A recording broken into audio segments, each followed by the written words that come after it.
हमारे बेटे ने हमें गालियां दी हैं, तो उस वक्त डूब जाने को दिल करता है। ये उम्मत इस नतीजे पे पहुंच गई कि अपने माँ बाप को अपने हाथों से मार रही है। जिस मजहब ने हर बाप को इज्जत दी, आज उसी मजहब में माँ बाप की इज्जत नहीं।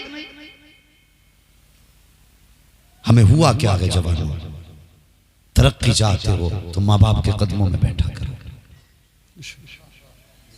मुकद्दर चमकाना चाहते हो तो माँ के कदमों में बैठा करो। सुभान अल्लाह, सुभान अल्लाह। मैं कहता हूँ यूट्यूब, गूगल, फेसबुक आपको कितना तालीम दे सकता है या कितनी नॉलेज देगा।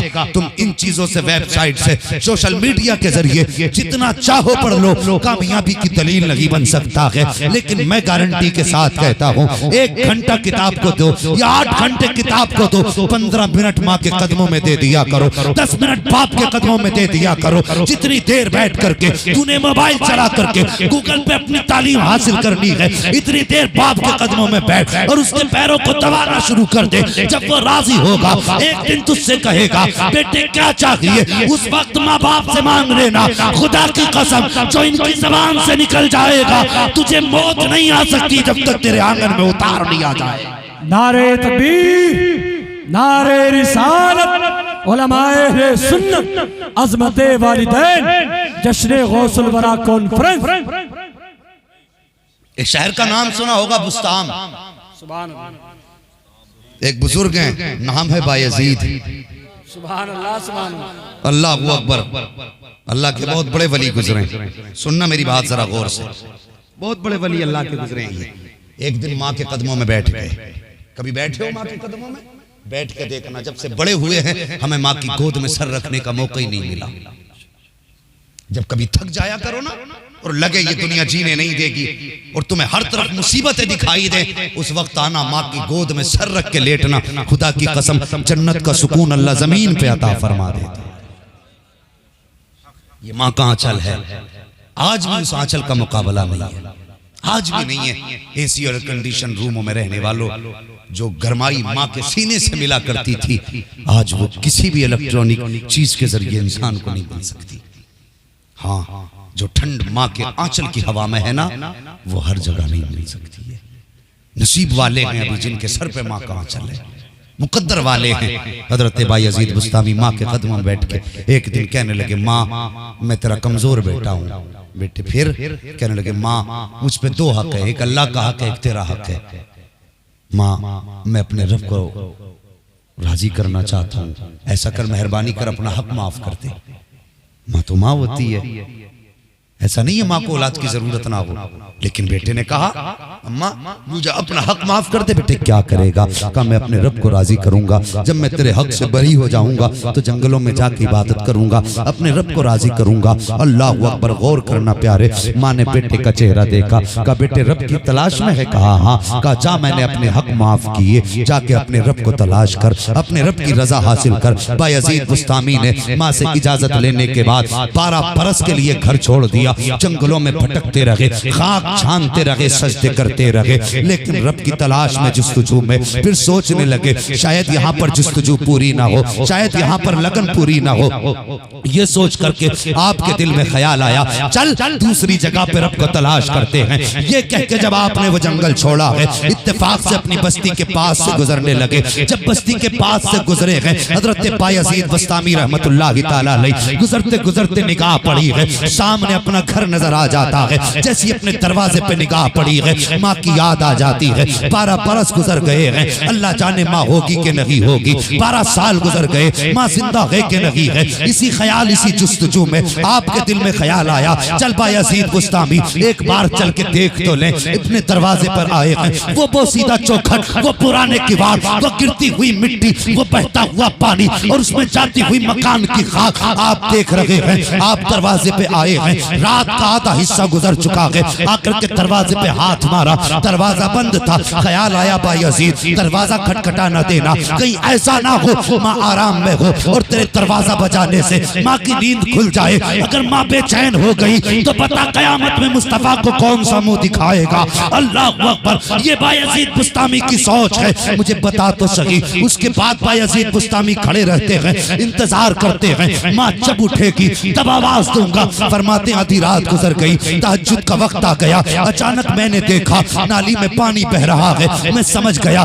मेरी माँ तहज्जुद के लिए उठी है, तहज्जुद के ख्याल से माँ उठी है। आप फरमाते हैं मैंने माँ को आवाज दी। फरमाते हैं सिर्फ आवाज दी थी, नाम नहीं बताया था। और एक रिवायत के मुताबिक सिर्फ दरवाजा खटखटाया है, अंदर से बूढ़ी माँ की आवाज आती है, बेटे बायजीद आ गए हो। अल्लाह अकबर, इतना सुनना था। माँ की आवाज सुन करके बायजीद बुस्तामी जमीन पे गिर जाते हैं, चीख मार के रोने लगते हैं। माँ ने दरवाजा खोला है, अल्लाह अकबर, बेटे को देखा जमीन पे पड़ा है। मुझे बता तो सही, ये बायजीद बुस्तामी की माँ है।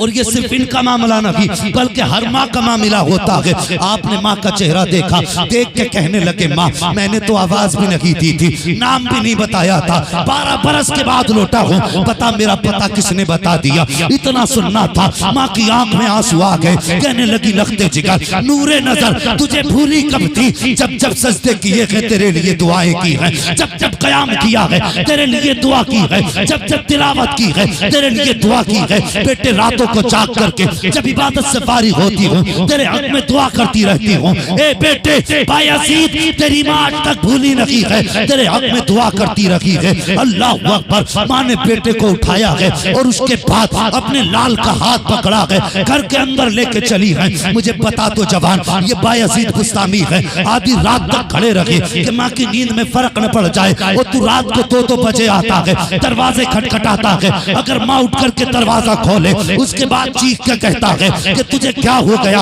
इतनी देर में दरवाजा खोला है। ओ होश कर, किस पे अकड़ रहा है? खुदा की कसम अगर ये नाराज हो गए हैं तो तुझे क्या लगता है तेरे सजदे बख्शवा देंगे? सजदे तो क्या है, मदीने वाले मुस्तफा भी नाराज हो जाए। शर्म नहीं आती? माँ बाप पे अकड़ जाते और कहते क्या कि इस टाइम तुझे इतनी देर कैसे लग गई, उठा नहीं गया, पता नहीं कब से खड़ा हूं। यही वजह है जो हम कम नसीब बने बैठे। माँ बाप का एहतराम करो यार, माँ बाप का एहतराम करो। बायजीद बुस्तामी को माँ ने पकड़ा, अंदर लाई, लाने के बाद कहने लगी बेटे एक बात बताएगा? कहा माँ पूछो ना। कहने लगी बेटे बता तो सही, क्या तुझे खुदा मिल गया? खुदा मिला क्या नहीं? तू जिस तलाश में गया था तेरी तलाश पूरी हुई कि नहीं? कहने लगे माँ मेरी तलाश पूरी नहीं हुई। कहा 12 बरस हो गए तुझे खुदा ना मिला? फरमाने लगे नहीं माँ। कहने लगे गोद में सर रखा, यूं झुका के बैठाया, गोद में सर रखा। माँ ने कोनिया बायजीद की कमर पे रखी और उसके बाद हाथ उठा के रोना शुरू कर दिया। कहती है या अल्लाह मेरे परवरदिगार, तू खूब जानता है मेरा बेटा 12 बरस तक तेरी तलाश में जंगलों की खाक छानता रहा। ए मेरे मालिक, मैंने 12 साल तुझसे रोटी का सवाल नहीं किया, मैंने 12 साल तुझसे अपनी सेहत तंदुरुस्ती न मांगी, तुझसे अपनी जिंदगी का ऐश नहीं मांगा। ए मेरे परवरदिगार, आज तक मैंने तुझसे 12 बरस में अपने लिए कुछ नहीं मांगा है। आज एक मजबूर माँ है, मेरे मालिक मेरा चेहरा देख, मेरे चेहरे पे झुर्रियां पड़ चुकी हैं, गाल पिचक चुके हैं, दांत टूट चुके हैं। या अल्लाह मैं तेरी कमजोर बंदी हूँ, मेरे लिबास को देख कितना पुराना लिबास है। ए मेरे परवरदिगार, आज मैं तेरी बारगाह में सवाल करती हूँ, मेरे मालिक मेरा बेटा जो 12 बरस तक ढूंढता रहा और वो इसे ना मिल सका, आज अपने करम से दे दे। बायजीद बुस्तामी कहते हैं पहला आंसू गिरा, दूसरा कतरा गिरा, तीसरा कतरा गिरा। फरमाते माँ रोती गई, आंसू बहाती गई। फरमाते हैं जैसे जैसे माँ के आंसू के कतरे मेरी कमर पे गिरते जाते थे, हर धड़कन से अल्लाह अल्लाह की सदा आती जाती थी। फरमाते कि माँ ने चेहरे पे हाथ फेरा और उसके बाद कहा था बायजीद बता तो सही अब तेरा क्या हाल है? फरमाते मैंने कहा ए माँ जो 12 बरस में न पा सका वो आज 2 मिनट में तेरी गोद में आके पा लिया। नारे तकबीर, नारे रिसालत, उलमाए अहले सुन्नत, मसलके आला हजरत, अज़मते वालिदैन जश्न गौसुल वरा कॉन्फ्रेंस, नारे तकबीर, नारे रिसालत। अल्लाहु अकबर, ये माँ है। और यार आज भी अगर माँ आंख में आंसू लेके बेटे के लिए दुआ कर दे तो नबुव्वत का दरवाजा बंद है, विलायत का दरवाजा खुला है। लेकिन शर्त है इनसे लेने वाला होना चाहिए, लेने वाला होना चाहिए। वो लोगों माँ बाप के सामने कभी हाकिम बन के ना आया करो, कभी जिम्मेदार बन के ना आया करो। अगर तेरी कमाई 1 लाख रुपए नहीं 3 लाख रुपए भी है, जब भी माँ के सामने आना तो अपनी सारी अकड़ छोड़ दे, बाजुओं को समेट ले। जैसे बचपन में माँ के आंचल में आया करता था, आज भी ऐसी आके बैठ। खुदा की कसम, जब तू इनकी बारगाह में छोटा बन के आएगा, अल्लाह तुझे जमाने में बहुत बड़ा बना। सुभान अल्लाह। वो मेरे हुजूर ने फरमाते हैं जिसके लिए माँ बाप आखिरी सांस में दुआ कर दे हाथ उठा के, शर्त ये है ईमान वाला। ये मैं जितनी बात करूंगा ईमान वालों के ताल्लुक से करूंगा। कोई ये ना समझे कि साहब हर कोई इस फजीलत का मालिक होगा। सुने, मेरे हुजूर ने फरमाया जो भी कोई माँ बाप की जिंदगी के आखिरी लम्हात में हो, ऐसा शख्स हो जिसके लिए माँ बाप हाथ उठा के दुआ दे दे और उसके बाद वो इंतकाल कर जाए, फरमाया गया जब क़यामत का दिन होगा, दुनिया अपने शफी को तलाश करेगी, मैं उस शख्स को तलाश करूंगा जिसके हक में माँ ने आखिरी लम्हों में दुआएं की। सुभान अल्लाह। या बाप ने दुआ की होगी आखिरी सांस पे, माँ बाप ने औलाद के हक में हाथ उठा के इतना कह दिया हो, या अल्लाह मैं इससे राजी हूँ। मुस्तफ़ा फरमाते सब जन्नत को ढूंढेंगे, मैं उस जन्नती को ढूंढूंगा। और फिर हुजूर ने फरमाया यूं उसके हाथ में हाथ डालूंगा और पकड़ के रब की बारगाह में लाऊंगा, कहूंगा या अल्लाह ये मेरा वो बंदा है जो उस हाल में दुनिया से आया जिस हाल में इसके माँ बाप इससे राजी थे। सुभान अल्लाह। हुजूर फरमाते उसकी शफाअत कराऊंगा और शफाअत कराने के बाद उसे कौसर पिलाऊंगा, अपने हाथ से जाम पिलाऊंगा और फरमाते हाथ पकड़ के जन्नत तक लेके जाऊंगा। और फिर फरमाया उसके बाद उसके यहाँ बोसा दूंगा पेशानी पे और खुद हाथ पकड़ के उसे जन्नत में दाखिल करके वापस। अल्लाह अकबर, वो तो निहायत सस्ता सौदा बेच रहे हैं जन्नत का, हम मुफलिस का मोल चुकाएं, अपना हाथ ही खाली है। वो कितना कम नसीब है जिसने माँ बाप की जिंदगी पाई और उन्हें राजी करके जन्नती ना हो सका, उससे बड़ा कम नसीब कोई नहीं है। याद रखना मेरे भाई, तुम्हें ठेकेदार कहने वाले, प्रधान कहने वाले, जिम्मेदार कहने वाले, सेठ कहने वाले हजारों मिलेंगे, अगर माँ बाप चले गए तो मोहब्बत से बेटा कहने वाला फिर कोई नहीं मिलेगा। ये याद रखना, अगर ये चले गए फिर कोई नहीं मिलेगा। आज अगर ये है इनकी कदर कर लो, घर जाना, कितनी भी नाराजी है इनके कदमों में बैठना और इनको राजी कर लेना। अगर माँ मुस्कुरा दे, खुदा की कसम मरने से पहले अल्लाह तुझे जन्नती बना देगा। हाँ, माँ बाप को राजी करे, माँ बाप की कदर करें, वो से पाक माँ के कदमों से लिपटे, दामन से लिपटे, जाने लगे। माँ ने कहा अब्दुल कादिर जी अम्मी का हाथ में हाथ दो, एक वादा कर बेटे। आपने हाथ में हाथ दे दिया, अम्मी बोलो। कहने लगी वादा कर कभी जिंदगी में झूठ नहीं बोलेगा। कितना बड़ा वादा था बेटे, जिंदगी में कभी जोर से झूठ नहीं बोलेगा। माँ थी, ये सबक देखो, एक सबक में कितनी चीजें पोशीदा थी। हर फसाद, हर गुनाह की बुनियाद झूठ होता है। माँ ने कहा अब्दुल कादिर झूठ नहीं बोलना है।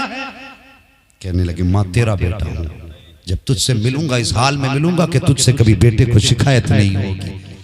ये कह के जब निकले, रास्ते में तुमने सुना होगा डाकुओं ने घेर लिया, कुछ है क्या गए कि 40 अशरफी बच्चा है, छोटा समझ के छोड़ दिया, चले गए। बाद में पकड़ा, फिर पूछा कहाँ है कि दिखा।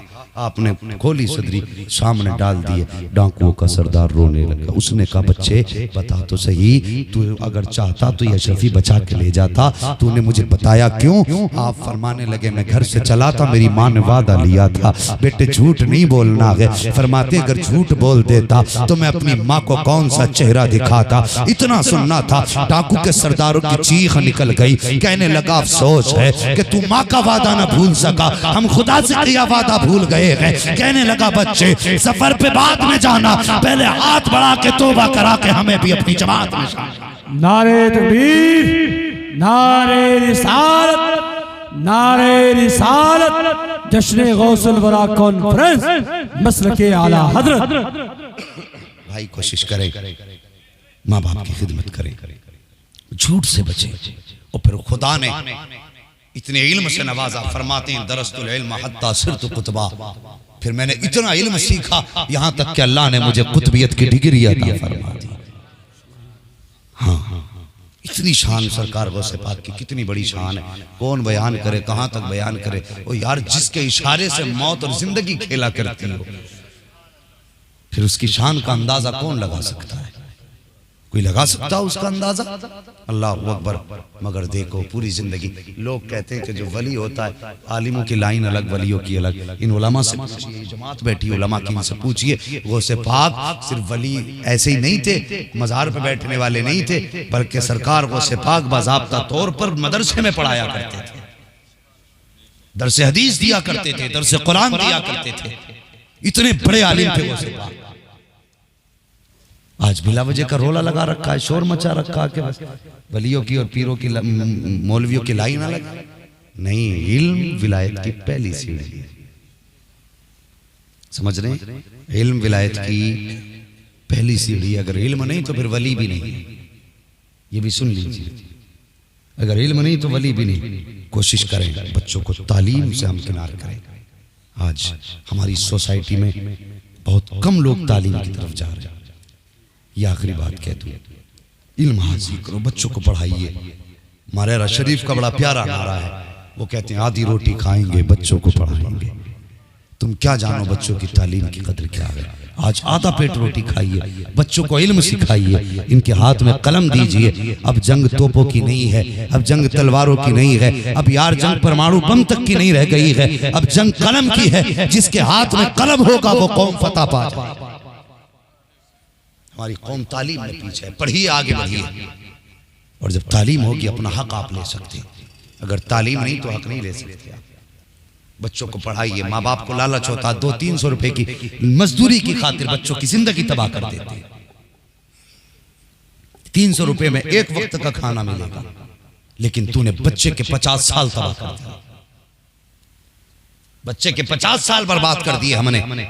कोशिश करें बच्चों को पढ़ाएं, उन्हें इल्म की दौलत दें। और इल्म हम ये नहीं कहते कि सिर्फ कुरान पढ़ाओ, कुरान के साथ साथ हिंदी इंग्लिश सब पढ़ाइए जितना ज़रूरत है ज़िंदगी की। और आला हजरत ने तो फरमाया है हर इल्म दीन है, अगर नेक नियत से हासिल किया जाए। अगर तुम्हारी नियत इस्लाम की इशाअत हो, मिल्लत की आपकी नियत मिल्लत की भलाई हो, तो फरमाते मैथ भी इल्म दीन है और इंग्लिश भी इल्म दीन है, हिंदी भी इल्म दीन है। वो तन्हा आला हजरत की जात है जिसने हर इल्म को इल्म दीन कह करके उसको इज्जत अता फरमाई। पढ़ाइए बच्चों को, पढ़ाएंगे इंशाअल्लाह। बोलो इंशाअल्लाह। हम साल में 2 लाख रुपए जलसे पे खर्च करते हैं, कीजिए। अगर ये जलसे नहीं होंगे तो ये सबक कहां से मिलेंगे? ये भी जरूरी है, लेकिन कोशिश कीजिए एक झटका इसी तरह का साल के बीच हिस्से में भी लगाओ। और देखो गरीब कोई बच्चा ऐसा है जो तालीम में अच्छा हो, अच्छे नंबर से स्कूलों में पास होता हो, जहन अच्छा हो, लेकिन पैसे की वजह से आगे नहीं बढ़ पा रहा हो, तो मेरी कौम थोड़ी सी मेहनत कर ले, उस गरीब को पैसे की मदद दे दे। हो सकता है तेरे 1 लाख की मदद कौम के लिए कुछ भलाई का सामान पैदा कर दे, कौम के लिए तरक्की का कुछ जरिया बन जाए। अल्लाह तौफीक देगा और तुम्हारे 1000 से या 1 लाख से किसी गरीब की मदद हो जाएगी तो याद रखना, इधर गरीब भी राजी हो जाएगा, उधर मदीने वाला मुस्तफा भी राजी हो जाएगा। तालीम का शौक पैदा करें, इल्म सीखें, आगे बढ़ें। गौसे पाक ने इतना इल्म सीखा, फरमाते हत्ता सिरतु कुतबा, यहाँ तक कि मुझे अल्लाह ने कुतबियत अता फरमा दी। सरकार गौसे पाक कुतुब बने। अल्लाह अकबर। विलायत का आला मयार पे गौसे पाक हैं। और फिर अल्लाह ने ये शान अता फरमाई। तकरीर फरमा रहे हैं, तकरीर फरमाते फरमाते रब ने गौसे पाक के दिल पे इल्हाम फरमा दिया, महबूब मेरे अब्दुल कादिर आज ऐलान कर दे और दुनिया को ये बबांगे दोहल बता दे, कदमी हादी अला रक़बती कुल्ली वली अल्लाह। अल्लाह अकबर। फिर अब्दुल कादिर जिलानी से ये ऐलान कराया गया, कह दो मेरा ये कदम हर वली की गर्दन पर है। फरमाया गया जो गर्दन झुका देगा वो अब्दुल कादिर तेरा हो जाएगा, जो तेरा हो जाएगा वो मेरा हो जाएगा, और जो तेरा नहीं होगा वो अब्दुल कादिर मेरा भी नहीं हो सकता है। फिर ये ऐलान कराया गया फिर यह ऐलान हुआ अल्लाहू अकबर, और गौसे पाक के आगे सारे वलियों ने अपनी गर्दनें झुका दी। आला हजरत बरेली शरीफ से आवाज़ आती है, जो वली कबल हुए बाद हुए या होंगे सब अदब रखते हैं दिल में मेरे मौला तेरा। वो लोगों सरकार गौसे पाक की ज़ात बड़ी दब ज़ात है। फरमाया गया ए ईमान वालो इस्लाम में पूरे पूरे दाखिल हो जाओ। मेरे भाइयों अपने हुजूर की ज़िंदगी को अपनाओ। जवानों बुजुर्गों से प्यार ज़रूर करो, लेकिन सिर्फ करामतें सुनने के लिए नहीं, इनकी ज़िंदगी को भी समझिए, इनके अपने ज़िंदगी के जो उसूल थे उसे जानिए। इन्होंने माँ बाप का एहतराम कैसे किया वैसे ही हमें करना है, इन्होंने ज़िंदगी कैसे गुजारी वैसे ही हमें भी गुजारनी है। ये कोशिश करें और ऐसी ज़िंदगी गुजारेंगे तो कसम खुदा की मरने की देर है, आँख कब्र में खुलेगी, बाद में मदीने वाले मुस्तफ़ा पहले आ जाएंगे, वरना 11वीं का खाते खाते मर गए, ऐसे ही इंतकाल हो जाएगा। मौला करीम मेरी गुफ्तगू पे पहले मुझे अमल की तौफीक अता फरमाए और उसके बाद पूरी उम्मत मुस्लिमा को अमल खैर की तौफीक अता फरमाए। बस जो हुए गलत उनको माफ़ फरमाए रब्बे कायनात। जिंदगी ने दिया साथ फिरों की मुलाकात, चमन रहा फूल खिलेंगे, जिंदगी रही फिर मिलेंगे, मुसाफिर हैं हम भी मुसाफिर हो तुम भी, किसी मोड़ पर फिर मुलाकात होगी। सारे लोग कलमा शरीफ पढ़ लीजिए, ला इलाहा, और जोर से ला इलाहा इल्लल्लाहु मुहम्मदुर रसूलुल्लाह व मा अलैना इल्लल बलाग।